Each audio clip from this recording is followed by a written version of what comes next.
to Behind These Bars. This is Brad, and today we are going to take a deeper look into the Shoei GT Air II.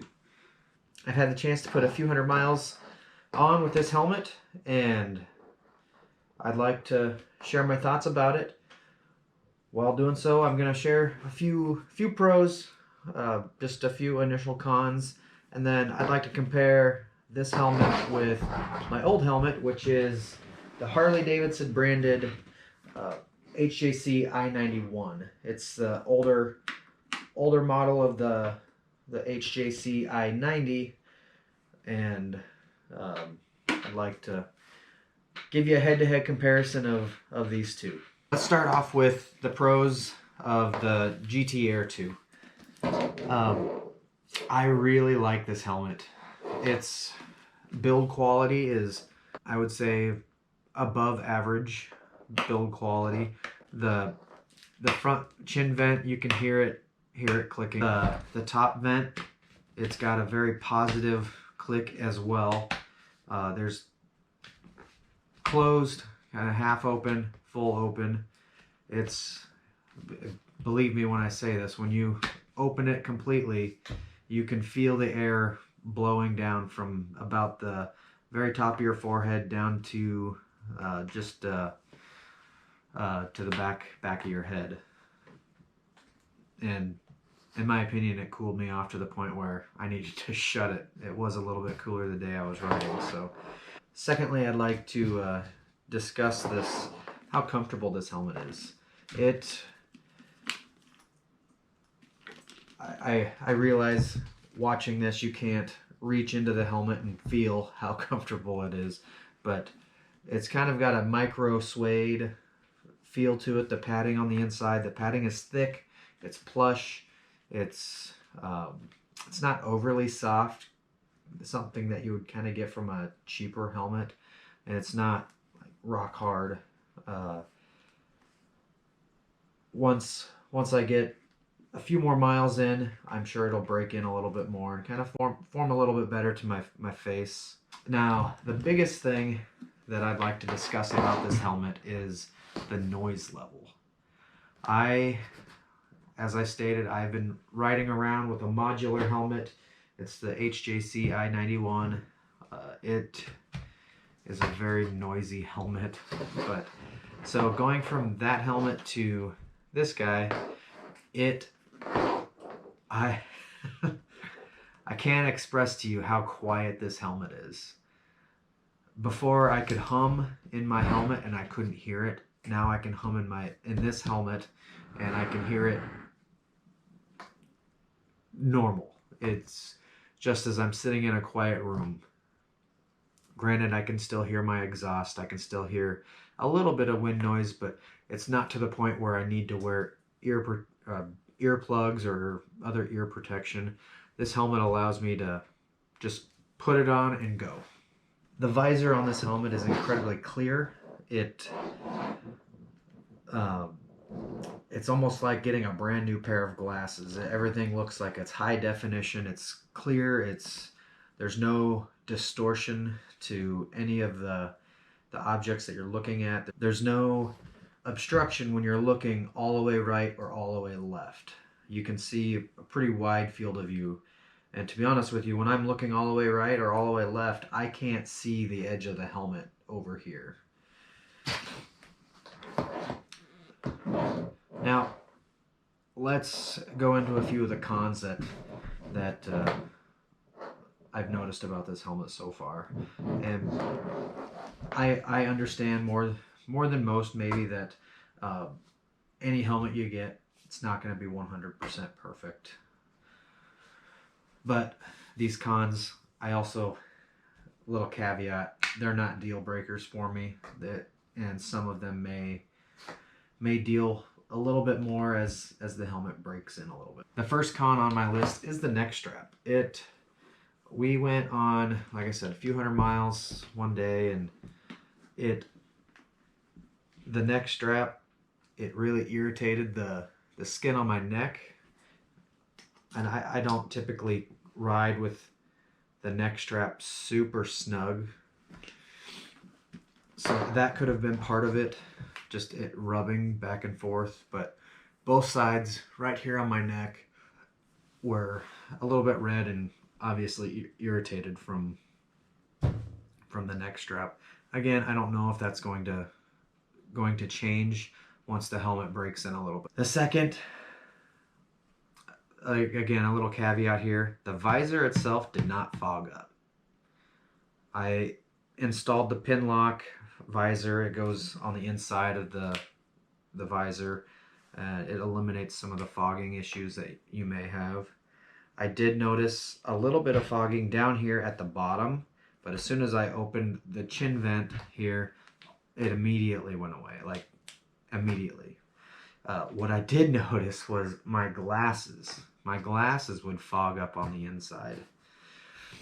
It's not a huge deal. Typically I wear contacts when I'm riding or doing anything. But when I'm wearing my glasses, I haven't tried it with sunglasses or anything different, but I haven't tried it without this breath deflector here, thinking that maybe that'll help a little bit, but regardless, when I was riding, and typically it only happened the first few minutes of me sitting on my bike, and maybe that's just because I'm out of shape and I was breathing heavy, I don't know. But simple solution was I just cracked the visor just a hair. You may not be able to see that. I'll hold it up here. I just cracked the visor about that far, and the fogging immediately went away. So the next thing, the fogging, kind of leads me into the next deal. It is a little bit warm. Granted, I've been used to a modular helmet, so anytime I got warm, I just flipped up the front visor, and well, with a fixed chin bar helmet, you can't do that. So it's going to take a little bit for me to get used to on that. Plus, I think once the weather gets warmer, I can remove the chin curtain here, and that would allow a little bit more cool air to flow up into the helmet and cool me off. So this top vent, as I stated before, does work incredibly well.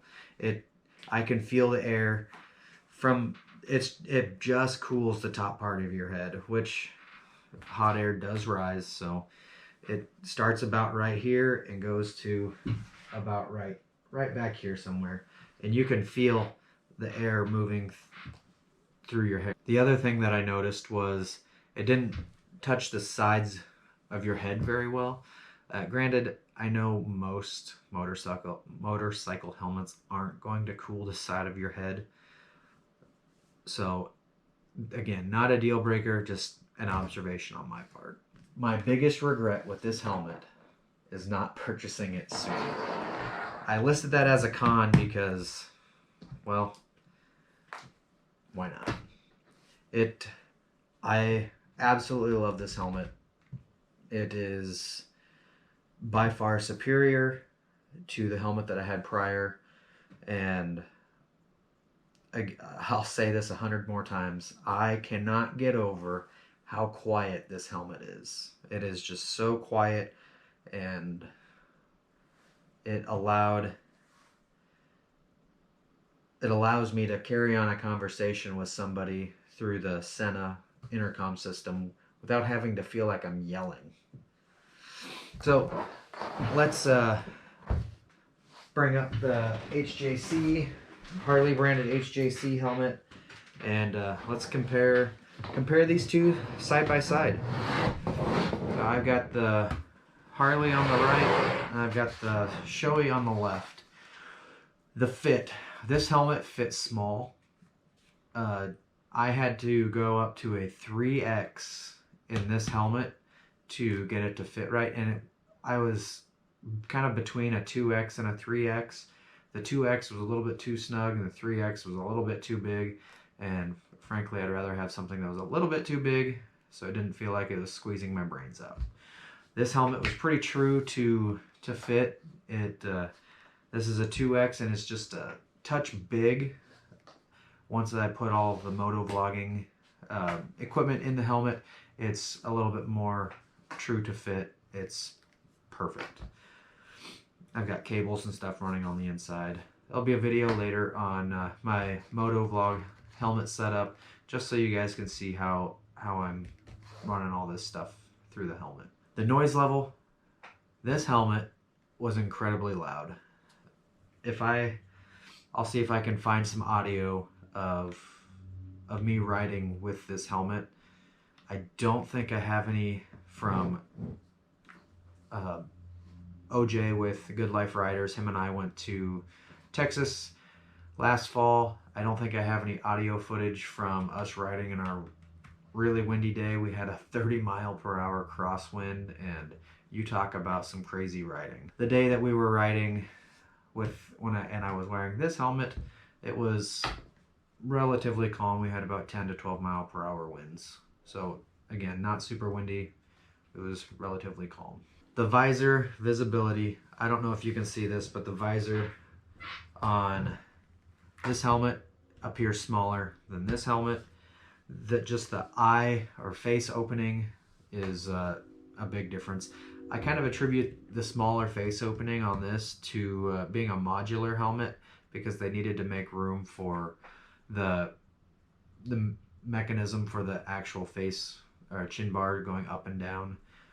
Again, not a fault of HJC, it's just again, an observation on my part, maybe a little bit of a theory behind it, I guess. Plus, it's also 5-year-old technology, if not more. Overall, of course, I would pick the Shoei helmet over the the Harley branded HJC helmet. The noise factor is a big influence for me. I already have hearing issues. Obviously, I like to ride motorcycles. I do shoot guns, and both of those things are loud and not real conducive for hearing preservation. So the Shoei helmet, obviously my #1 pick for over-the-road riding.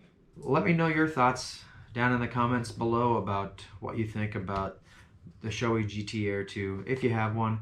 If not, let me know what kind of helmets you've been looking at. I will tell you that I looked at a few. I looked at other HJC products. They have the Alpha series.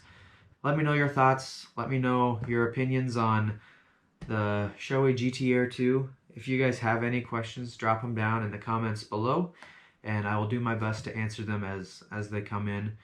If you guys enjoyed this video, go ahead and hit that subscribe button.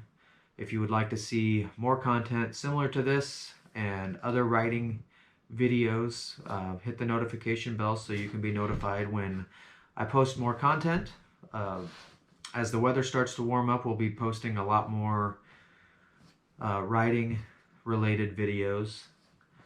As always, any day on a motorcycle is a good day behind bars.